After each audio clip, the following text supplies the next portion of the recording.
So हे guys finally मी इथे KTC मध्ये आहे. थोडंसं रिलिव्हिंग ऑर्डरचं काम होतं, इथे आलेलो होतो मी त्याच्यासाठी. सो आय थिंक महाजनकोमधील हा शेवटचा व्लॉग होणार आहे, किंवा मग KTC मधील हा शेवटचा व्लॉग म्हणू शकता. म्हणजे इथे पुन्हा येणं होणार नाही, आणि इन केस मी आलो तर मला यायला परवानगी भेटणार नाही येते. कारण की एक वेळ सोडलं तर मग तुम्हाला म्हणजे येऊच नाही देत. इन केस तुम्ही एम्प्लॉई नसेल, बिना कामाचं थोडी येऊ देणार. सो आताच मी इथे KTC मध्ये जेवण केलं, कारण की काम व्हायचं होतं माझं. तर आता निघणार आहे इथून. सो म्हणजे जेवढे पण 6-7 महिने मी महाजनपूरमध्ये काढलेले आहे, ते खूप चांगल्या प्रकारे गेलेले आहे. आणि मला खूप सारं गायडन्स, खूप सारं नॉलेज आणि खूप चांगले लोक भेटलेले आहे. त्या सर्वांना खूप खूप धन्यवाद. बाकी मी एक्सप्रेस करू नाही शकत, कारण की आणखी इमोशनल होऊन जाईल काम पूर्ण. आणि मला आणखी पण जायचं आहे, कारण की 3 वाजता म्हणजे रिलिव्हिंगचं थोडं काम आहे. तर मे बी बघूयात, ते म्हणजे ते करायचं आहे. सो इथूनच सुरुवात केलेली होती.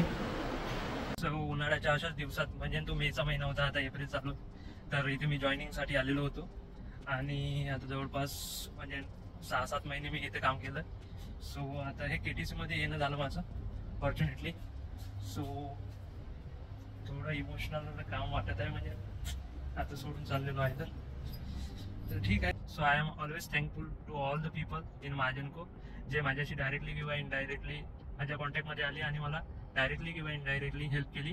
त्या सर्वांचे खूप खूप आभार. नक्कीच माझ्याकडून थोडंसं काही चुकलेलं असेल, किंवा डायरेक्टली किंवा इनडायरेक्टली काही म्हणजे तुम्हाला अनयुज्युअल वाटलं असेल, किंवा मी काही केलं असेल, माझा त्रास झालेला असेल कोणालाही महाजनकोमध्ये, जे पण माझ्याशी कनेक्टेड होते त्यांना मनापासून सॉरी माझं.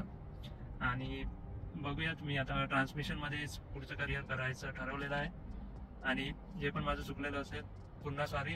आणि तुम्ही जेवढी पण आणि ज्या प्रकारे पण मला मदत केलेली असेल कोणत्याही क्षणाला महाजनकोमध्ये असताना, त्यासाठी खूप खूप धन्यवाद.